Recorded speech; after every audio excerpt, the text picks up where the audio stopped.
introduction of the whole data set and the problem statement and the problem what we are solving. So the main problem statement is like uh, of the financial institutions that are suffering from the huge amount of losses by the customers due to the loan defaults and all. Okay. And as a data analyst, we are solving the problem by doing some visualization, data visualizations, and like getting some useful insights like the probability uh, of which type of customers can able to, can be default in their next EMI payments. Why this problem is important? I'm Yeah. giving loan to 100% people and only 1% are defaulting. Then Okay. 99% are still paying and I'm going to earn interest rates for those 99% people. Don't you think it's not that big of a problem?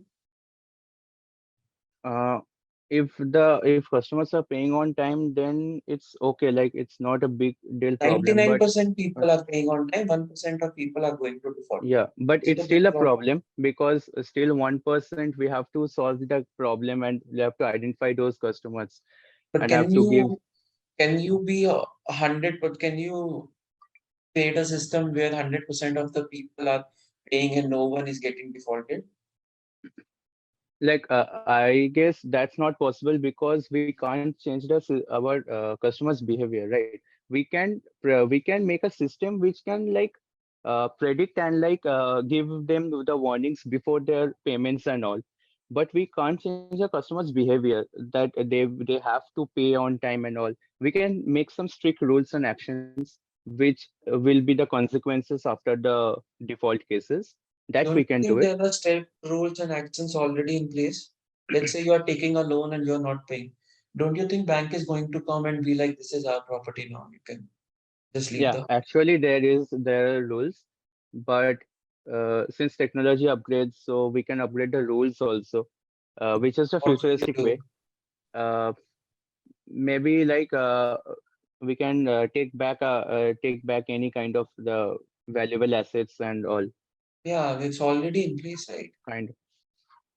Maybe we can have a better picture that while signing the loan or while sanctioning the loan to the customer, what things should be more taken care of, and we can be more careful at that time. Even if the 1% of the customers are doing default, so the percentages can be the scenario that the percentages of increasing can be incremental way or exponential way.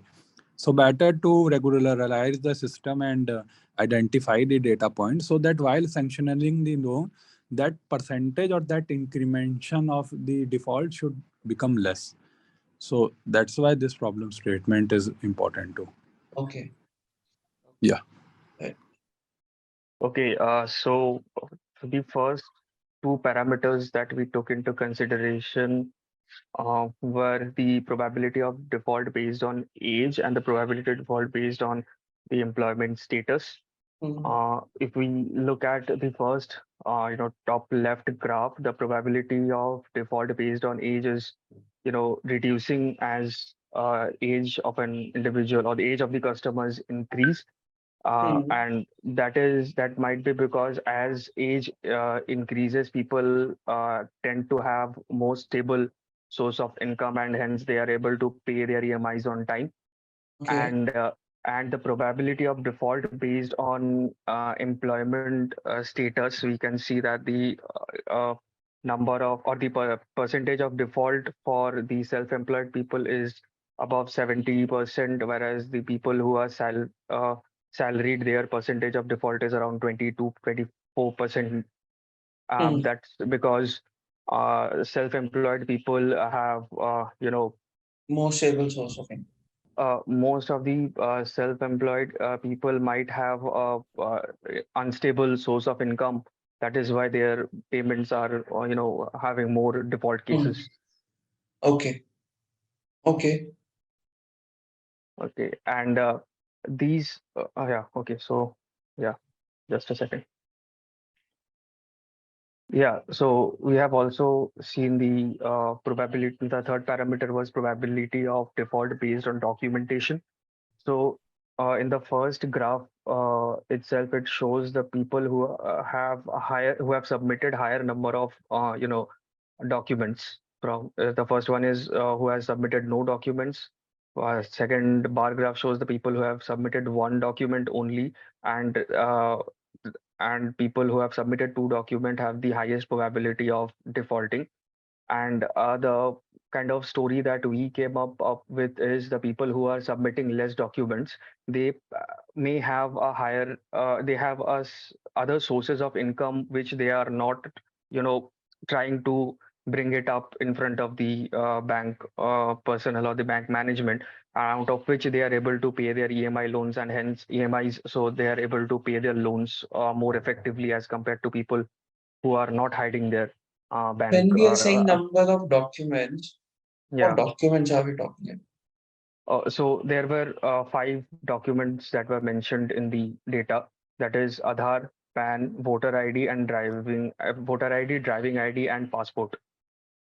So these Yeah, were the so five documents. yes, these are the five, and you are saying, let's say if a person is submitting Aadhaar and PAN as compared to a person who is just submitting Aadhaar, we should focus upon that person who is just submitting Aadhaar because his probability of default is low. Don't you think this is a false insight?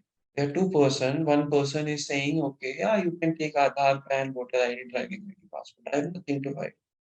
These are my salary slips. You can take my PAN card. You can see how much tax do I pay, everything. Hmm. Then there is a person who's just saying, no, no, I will not give you anything.